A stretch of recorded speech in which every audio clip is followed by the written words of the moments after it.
बीवी से जिंदगी बनती है, जन्नत भी जहन्नम भी। ये शादी अपनी फितरत में ना माड़ी है ना चंगी है। ये शादी अपनी फितरत में ना माड़ी है ना चंगी है। और जिस वक्त बीवी फरमा बरदार बोली है खामद वास्ते, उन्हें पता की किया है? आंधी ये शोहर से जिंदगी बनती है, जन्नत भी जहन्नम भी। शोहर से जिंदगी बनती है, जन्नत भी जहन्नम भी। ये शादी अपनी फितरत में ना चंगी है ना माड़ी है। जेड़े करवाई फिरदे ने वो भी रोंदे फिरदे ने, जिन्हें करवाई नहीं वो भी रोंदे फिरदे ने।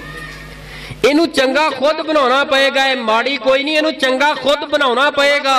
कोई दीन इस्लाम दे उसूल कवायद और ज़वाबत नु अगर घर दे अंदर लागू करेगा, अल्लाह दी कसम तेरा घर जन्नत बन जाएगा। ए बीवीए घर जन्नत बना देंदी है, ए बीवीए घर दोज़ख बना देंदी है। ए खामदे घर नु जन्नत बना देंदा है, ए खामदे घर नु दोज़ख बना देंदा है। अपनी